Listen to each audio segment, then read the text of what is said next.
আজ আপনাদের মাঝে নিয়ে এসেছি দাগি সিনেমার এক্সপ্লেন। তাই ইন্ট্রো আজ একটু ভিন্নভাবে উপস্থাপন করব। যেহেতু দাগি সিনেমা হলে চলছে, তাই গল্প যদি ভালো লাগে তাহলে অবশ্যই সিনেমা হলে গিয়ে দেখতে পারেন। কারণ এই 14-15 মিনিটে পুরো সিনেমার ইমোশন কিন্তু তুলে ধরা যায় না, আপনারাও জানেন। আর যারা গল্প ভালোবাসেন তারা চ্যানেলটিকে সাবস্ক্রাইব করে বেল আইকনটি বাজিয়ে দিন। হ্যালো এক্সপ্লেন লাভার, আপনারা দেখছেন এসবি মুভি এক্সপ্লেন। আজকের সিনেমা দাগি সিনেমার এক্সপ্লেন। গল্প শুরু হয় দাগি আসামি নিশানের জেল থেকে ছাড়া পাওয়ার মধ্য দিয়ে। সে 14 বছর জেল কেটেছে। জেল থেকে ছাড়া পেয়ে নিশান বাড়িতে ফিরতে থাকলে পিছনের স্মৃতি মনে করে সে ভয় পেতে থাকে। এদিকে হঠাৎ নিশানের ছাড়া পাওয়াতে তার বাবা মা অবাক হয়। নিশান রুমে আসলে পিছনের স্মৃতিগুলো সে মনে করে। তখন দেখানো হয় 2008-এর ইন্ডিয়া। সেখান থেকে কোনো এক পণ্য বাংলাদেশে নিয়ে আসে নিশান। এতে 10 দিন পরে দেখা হয় তার গার্লফ্রেন্ড জেরিন রাগ করে বসে। নিশান এসে জেরিনকে মানিয়ে নেয়। এরপর তারা প্রেম করতে গিয়ে ধরা খায়। তাই জেরিন বিয়ে করতে বলে, তো প্রায় ইন্ডিয়া যায় নিশান তখন। এতে তাকে বারবার খোঁজ করেও খুঁজে পায় না জেরিন। ওদিকে নিশান কাজ করে না বলে তার বাবাও তার উপর রাগ দেখায়। নিশান জানায় ব্যবসা করব। এর মধ্যে জেরিন নিশানের বাড়িতে আসে আর জানায় বিয়ে ঠিক করেছে তার বাড়ি থেকে। এক ডেটও জানায় সে, আর বলে এই ডেটে সে যেন তার বাবাকে বিয়ের প্রস্তাব দেয়। এরপরই আবার ইন্ডিয়া যায় নিশান। জেরিন তাকে খুঁজতে তার বন্ধু বাবুর কাছে যায়। বাবু জানায় নিশান আগরতলা গেছে। তো জেরিন নিশানের বাবার কাছে যায় নিশানকে খুঁজতে। তার বাবা জানায় ও বিয়ের মানুষ না, তুমি অন্য কাউকে বিয়ে করে নাও। এরপর ইন্ডিয়া থেকে আসলে আমরা জানতে পারি সে মাদক চোরা কারবার এবং চোরা কারবার করতে গিয়ে বর্ডারের অল্পের জন্য বেঁচে যায় নিশান। কিন্তু তার সাথের একজন ঠিক গুলি খায় আর তাকে হাসপাতালে ভর্তি করানো হয়। নিশান দেশে ফিরে জেরিনকে খোঁজে। তাই তার বন্ধু বাবুর কাছে আসলে বাবু জানায় জেরিনের বিয়ে ঠিক হয়ে গেছে। তাই দৌড়ে জেরিনের কাছে আসে নিশান আর তাকে ইমোশনালি ব্ল্যাকমেল করে। তখন জেরিনের হাজবেন্ড সোহাগ বলে, এই তাহলে নিশান যার কথা তুমি বলেছিলে, কিন্তু সে তো তোমার কাছে টাইম পাস করেনি, সত্যিকারে ভালোবেসেছে। জেরিন জানায় এইটা ইগো থেকে সব বলছে, কালকে এটা ভুলে যাবে। তখন নিশান ফোন দিলে সোহাগ বলে, ভুল করে এসেছি তোমাদের জীবনে, তাই এটা শেষ করা উচিত। এরপর জেরিন সোহাগকে নিয়ে নিশানের কাছে আসে সব কিছু খোলাসা করতে। নিশান কথা বলার জন্য 5 মিনিট চাইলে জেরিন দিতে চায় না। সোহাগ কথা বলার জন্য অনুমতি দেয়। নিশান আবারও জেরিনকে ইমোশনালি ব্ল্যাকমেল করে আর পায়ে পড়ে বিয়েটা ভাঙার জন্য। এরপর জোর করে রেপ করে তাকে। সোহাগ এসে মারতে থাকলে সোহাগকে ধাক্কা মারে সে, আর সে ছাদ থেকে পড়ে গিয়ে মারা যায়। তখন নিশানকে পুলিশ ধরে। সোহাগের মা জেরিন আদালতে তার বিপক্ষে বক্তব্য দেয়। সবাই নিশানের ফাঁসি চায়। এলাকার লোকজনও নিশানের বাড়ি পুড়িয়ে দেয়। এতে তার দাদি আগুনে পুড়ে মারা যায়। এই জায়গায় শেষ হয় সিনেমার ফ্ল্যাশব্যাক। প্রেজেন্টের নিশান বন্ধু বাবুর কাছে আসে আর জেলখানায় কিভাবে সে বদলে গিয়েছে এটা তাকে বলে, আর জানায় এই 14 বছর শুধু দোয়া করেছি সবাই যেন আমাকে মাফ করে দেয় আর সব আগের মতো যেন ঠিক হয়ে যায়। এরপর বাবুর কাছে জেরিনের খোঁজ নেয় নিশান। জেল খেটে বাড়ি আসলে কমিশনার তার বাবাকে ফোন করে বলে নিশানকে এলাকা ছেড়ে যেতে হবে। বাবা নিশানকে প্রতিষ্ঠিত হতে বলে। এরপর নিশান সোহাগের মাকে দেখতে যায়, কিন্তু কথা বলার সাহস পায় না। সেখান থেকে চলে আসে বোনের শ্বশুরবাড়ি। সেখানে গেলে বোনের হাজবেন্ডের কাছে সে হেনস্থা হয়। এরপর তার বোনের হাজবেন্ড তার বোনকে শাসালে তা দেখে নিশান সেখান থেকে দ্রুত চলে যায়। এরপর নিশানের বাবা নিশানের জন্য পাত্রী ঠিক করে, কিন্তু মেয়েটা কথা বলতে পারে না। নিশান লিখনের সামনে বলে, আমি মার্ডার কেসের আসামি, 14 বছর জেল খেটেছি, তাই পচা শামুকে পা কাটবেন না। তো নিশান একটা সুপার শপে কাজ পেলে মেয়েটি বারবার আসে নিশানের কাছে আর এসে ফটো টেক্সটের মাধ্যমে জানায়, আমি আপনার সব অতীত জানি। আমার অন্যত্র বিয়ে হয়েছিল, সে টাকা নিয়ে পালিয়ে গেছে, তাই পচা শামুক ভয় করি না। এরপর তারা অনেক ঘোরাফেরা করে। এরপরই নিশানের চোরা কারবারের মালিক ফোন করে আর তাকে কাজে ফিরতে বলে। নিশান জানায়, আমি এভাবে ভালো আছি আর এসব কাজ আমি কোনোদিন করব না।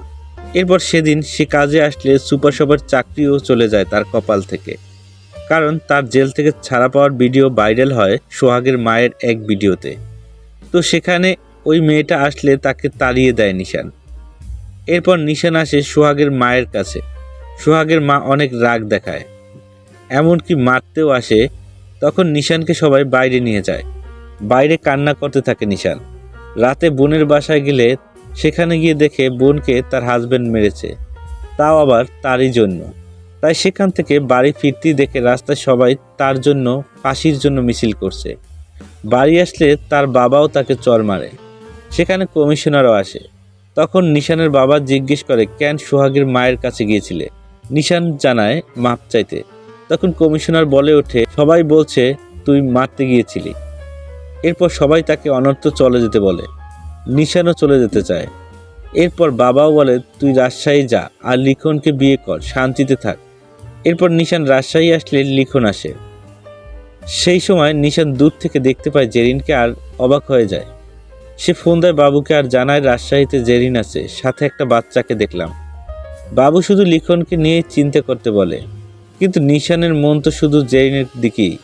তাই সে লিখনের বাড়ি না ঢুকে খুঁজতে থাকে জেরিনকে। কিন্তু কয়েকজন লোক এসে তুলে নিয়ে যায় নিশানকে। গাড়িতে জ্ঞান ফিরে দেখে তার আগের ব্যবসায়ী পার্টনার রবি তাকে ধরে নিয়ে এসেছে। এরপর নিশানকে রবি তার বাড়িতে নিয়ে আসলে জেরিনের সাথে থাকা মেয়েকে দেখে অবাক হয় নিশান। রবি জানায়, ওইটা আমার সৎ মেয়ে, আমার এক ছেলেও আছে। তখন নিশান জেরিনকে আসতে দেখে আর বুঝে ফেলে রবি তাকে বিয়ে করেছে। তো তার আগের কাজের মালিক রঞ্জিত নিশানকে ফোন দেয় আর বলে, রবি বেইমানি করছে তোমার সাথে, তুমি শুধু আমার হয়ে কাজ করো। তাই রবির সাথে সবসময় লেগে থেকে আমাকে সব ডিটেলস জানাও। এরপর নিশান লিখনকে বিদায় দিয়ে কাজের জন্য রবির কাছে যায়।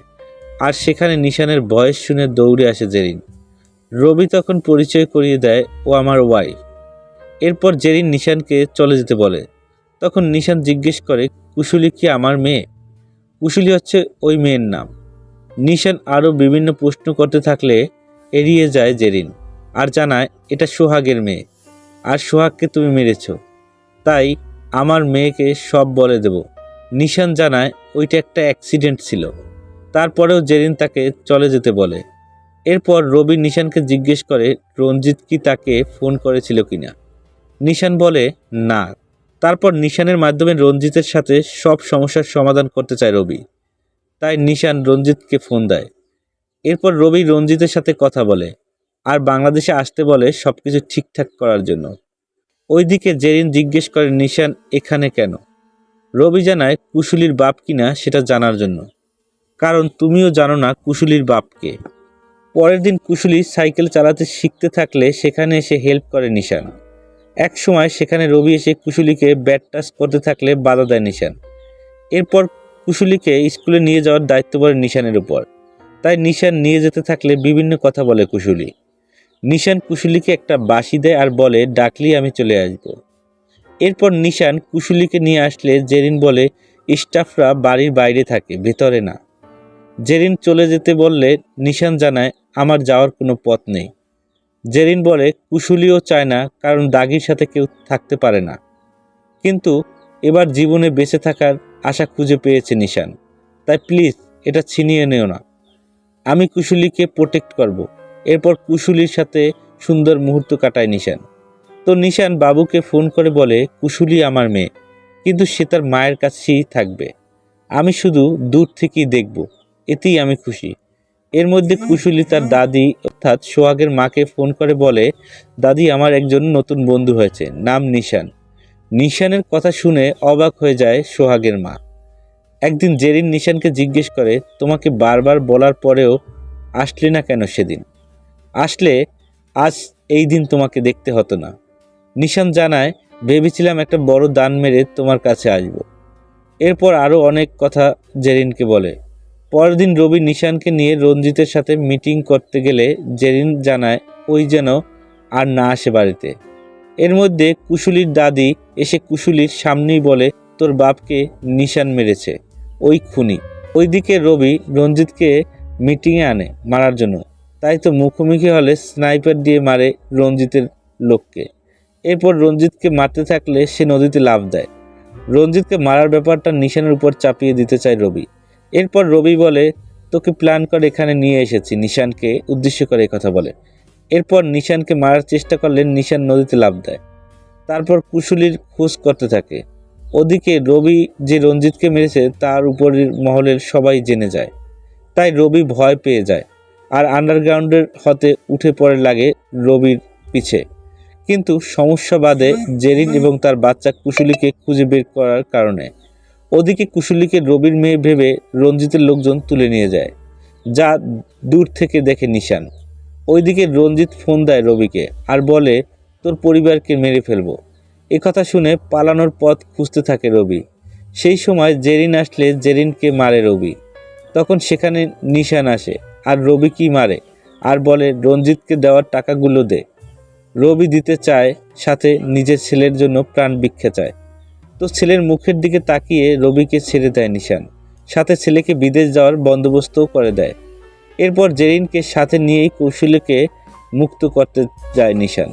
টাকা নিয়ে স্টেশনে আসলে নিশানকে ফোন দেয় রঞ্জিত। তো রঞ্জিত ভেবে নেয় তাকে মারার প্ল্যান নিশান করেছে। সেই সময় নিশান জানায়, কুশুলি আমার মেয়ে, রবি এসব কিছু করেছে, আমি টাকা নিয়ে এসেছি। রঞ্জিত তখন জানায়, টাকা নিয়ে আয়, কুশুলিকে ছেড়ে দেব, কিন্তু তুই বাঁচবি না। তো নিশান নিজের জীবন দিয়ে হলেও কুশুলিকে বাঁচাতে চাইলে জেরিন জানায়, কুশুলি তোমার মেয়ে না। প্রথমেও আমি ভেবেছি কুশুলি তোমার মেয়ে, তাই ডিএনএ করাই, কিন্তু ডিএনএ তোমার সাথে ম্যাচ খায় না। কথাটা শুনে কষ্ট পায় নিশান। বেঁচে থাকার সেই সম্বলটুকু এখন আর তার মধ্যে নাই। তারপর কিছুক্ষণ ভেবে নিশান সিদ্ধান্ত নেয়, নিজের জীবনের বিনিময় হলেও কুশুলিকে সে বাঁচাবে। তাই টাকা নিয়ে রঞ্জিতের কাছে আসে নিশান। এরপর রঞ্জিত নিশানকে গুলি চালাতে বললে কুশুলি পিস্তল সরিয়ে ফেলে। তখন সবার সাথে লড়তে থাকে নিশান, কিন্তু পেরে ওঠে না, মার খেয়ে আহত হয়ে যায় সে। তখন রঞ্জিত এসে জানায়, তোর মেয়েকে ইন্ডিয়া নিয়ে যাব, সবাই তাকে ছিঁড়ে খাবে। এরপর কুশুলিকে রঞ্জিত বর্ডারে নিয়ে যেতে থাকলে নিশান সেখানে এসে আগুন জ্বালিয়ে দেওয়ার মধ্য দিয়ে প্রতিরোধ গড়ে তোলে। তারপর বিজেপির গুলিতে সবাই মারা গেল। কুশুলিকে নিয়ে জেরিনের কাছে ফিরে আসে নিশান। এরপর সেও ঢলে পড়ে, কারণ একটা গুলি তার বুকেও লেগেছিল। সেই সময় নিশান জেরিনের কাছে মাপ চাইতে থাকলে মাফ করে দেয় জেরিন। সোহাগের মা একটা ভ্যান নিয়ে আসে তখন নিশানকে হাসপাতালে নিয়ে যাওয়ার জন্য। তখন বোঝা যায় সোহাগের মাও নিশানকে মাফ করে দিয়েছে। তো সুন্দর সব মুহূর্ত দেখতে দেখতে মৃত্যুর কোলে ঢলে পড়ে নিশান। সেই সাথে শেষ হয় দাগি সিনেমা। নিশানের চরিত্রের প্রতি মায়া পড়া যায়। সে সত্যি খুব ভালোবাসত জেরিনকে, কিন্তু পরিস্থিতি তাকে জেলে নিয়ে যায় আর সেই জেল জীবন তাকে বদলে দেয়। তো সুন্দর এক জীবন সে খুঁজে পেল, তখন তাকে হারিয়ে যেতে হলো। এটাই মনে হয় নিয়তির নিয়ম। দাগি সিনেমা এক্সপ্লেন আপনাদের কেমন লাগলো জানাতে ভুলবেন না। আর গল্পটি যদি আপনাদের ভালো লেগে থাকে অবশ্যই কমেন্ট বক্সে কমেন্ট করবেন এবং চ্যানেলটিকে সাবস্ক্রাইব করে দেবেন। দেখা হচ্ছে পরের ভিডিওতে। আল্লাহ হাফেজ।